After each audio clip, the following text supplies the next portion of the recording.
So McAfee said basically, hey, Fani Willis, district attorney, you make we think your case has the appearance of impropriety. We think there's an odor of mendacity, which is lying, surrounding the case. But you get to make the decision of whether you go or Wade goes. If Wade goes, your office can stay in. If you go, the whole office goes out. So guess what? Wake up, America. What's going to happen there? She's going to say Wade goes.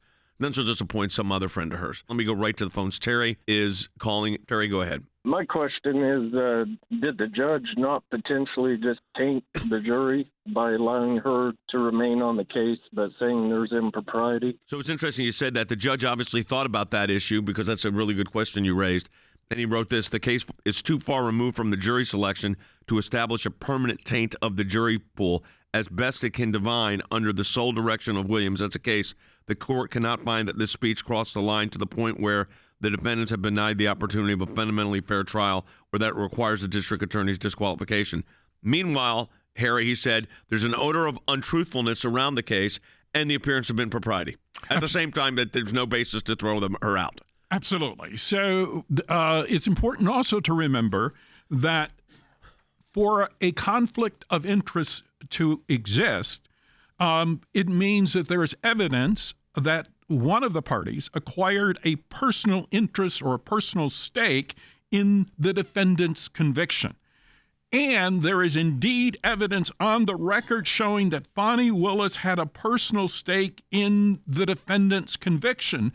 And then this is compounded by evidence of mendacity. So irrespective of whether or not the jury pool has been tainted by her speech, I think it is clear that there is an appearance of impropriety, and the judge failed to do the right thing. The judge says in the opinion that, the speech she gave doesn't taint the jury pool, but it was still legally improper. Providing this type of public comment creates dangerous waters for the district attorney to wade further into. I don't get it, Andy, what this judge is doing. Well, I don't either. I mean, he starts out like he's going to do the right thing, and then he turns around and does what I think is the wrong thing. But I mean, I can't read the tea leaves too much, but I am concerned about the outcome of the case.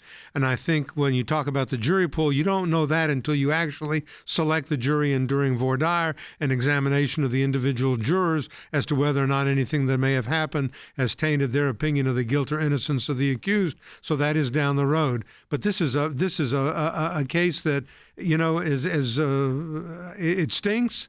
He says it stinks.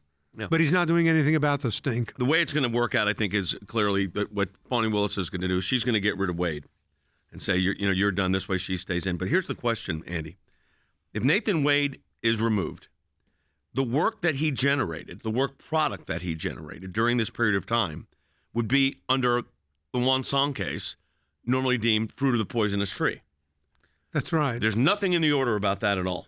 No, he doesn't think it out. The judge doesn't think it out. So what happens then to all the info? He was the lead prosecutor. What happens to all the witness interviews and evidence they gathered? I'll tell you what I would do if I were the defense attorney. It's called a motion to suppress. I would say that everything that was gained by this person who was improperly in the case should be suppressed, and everything that comes from that, fruit of the poisonous tree, should also be suppressed, and all the evidence that was accumulated by the acts of and practices and transactions of Nathan Wade should be suppressed and not be permitted to be used as evidence in the case. Yeah, well, one of our listeners on Rumble said, "What good does it do to get rid of Wade but not his work? None. This is a prophylactic. It's like putting a Band-Aid on a gashing wound. I mean, that's the problem with this. The taint here, Harry, is real, and the judge acknowledges it when he talks about the odor of mendacity remains in this case. Absolutely. And so the judge has exhibited extreme weakness, and Andy is absolutely correct. Judge McAfee simply allows evidence infected by the appearance of impropriety to remain in the case. And so that evidence should now be removed, and a motion to suppress such evidence should be allowed, and that would require Fani Willis, if she remains as the DA in this particular case, she must restart her investigation, and she should not be allowed to rely on tainted evidence. There's another quote in this opinion. I'm going to get to your phone calls in one moment here that is worth reading. An outsider could reasonably think that the district attorney is not exercising her independent professional judgment, totally free of any compromising influences. I mean, you write that, and then you get the wrong conclusion. That's what's so absurd. Jonathan's calling from North Carolina on line 2. Jonathan, go ahead. You're on the air. Good afternoon, guys. If she chooses to remove Wade, will her office be able to continue prosecuting the case? Will she have to get a new prosecutor to come in, or will she be able to continue? No, the office would not be removed. That's what the judge is saying. If Fani Willis makes the election to take herself out of the case, the whole office is out. There's no way she's going to do that. So she fires Wade. Then her office can continue. Does she hire a new special counsel? Maybe, Andy. I mean, she has the right to. She's got 150 lawyers in the office she can use. It's a big office. The Fulton DA's office is the biggest office in the state. Or she can go outside and hire a special assistant DA like she did with Nathan Wade from the private bar in Georgia, former prosecutor, former defense attorney. She's not, hampered by not having Wade. Well, she may be in other ways, but she wouldn't be hampered in prosecuting her criminal case without him. The one thing I will say, though, that makes no sense to me, Harry, is I with due respect to the judge, you cannot write the odor of mendacity stays and the sufficient evidence of appearance of impropriety and not remove the district attorney, who's ultimately responsible for the odor and the appearance of impropriety.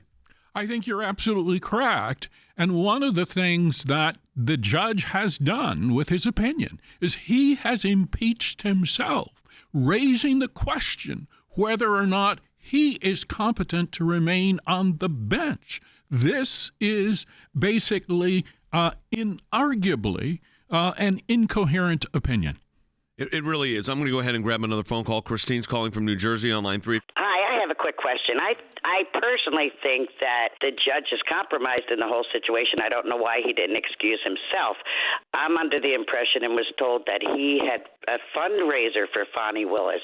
Just curious if this is true. Yeah, I think he did. I think he supported her financially. They don't remember, judges in Fulton, in Georgia, do not run on a party basis. So what he did was not illegal or unauthorized. He worked in that office with Fani Willis at some point early in his career. He's only 34 years old. I think the judge just got it wrong, really wrong. Whether that goes to the level of recusal, probably not. But the judge himself, this decision is ridiculous. It's a juvenile decision. I'm going to say it. Can I say what I said before? Yeah. I'm going to say what I said. This is absurd. You're charging the former president of the United States and other very well-known lawyers in Georgia with some crazy RICO theory. You engaged in what the court has now found sufficient evidence of the appearance of impropriety. The judge goes on to say there's an odor of mendacity surrounding this case. And you don't hold the district attorney who's responsible for both the appearance of impropriety and the odor from the case? And you give her the option of how she'd like to resolve it? Fire your assistant or fire yourself. What do you think she's going to do? So, go ahead and fire your assistant or just fire yourself. But the reality is, we know what's going to happen is Wade's out. But is the evidence that he collected out? I doubt it. Are we in a situation where now we're seeing, we will see, this unfolding of taint of this entire process and makes the country more concerned about these unbelievable, Andy, irregularities? Well, Jay, it's disquieting and disappointing to see a judge take the position where you think as you read the opinion, he's getting it right. There's an odor of mendacity. There is an appearance of impropriety. The criminal justice system is at stake. The integrity of the entire process is in the balance. They did the wrong thing in every time, splitting the money and so forth. And you're waiting to see the end result, and yet the judge fails you in the end, because of a lack of courage on his part and because he's looking at the political realities of Fulton County. And I'm going to say it. It's very sad that that is the case. I think it's a bad day for the justice system. It's a bad day for Fulton County. It makes these counties look like they're operating in third world countries. That's the problem with all of this. The taint on all of this, the impropriety, the appearance of impropriety, the mendacity, of odor of mendacity hanging over the proceedings. But don't worry, we're going to let the DA who created all this mess make a decision on how she'd like to proceed. You lost, but you get to make the decision. That's what's so absurd here. But again, this is the reason why we fight on so many issues.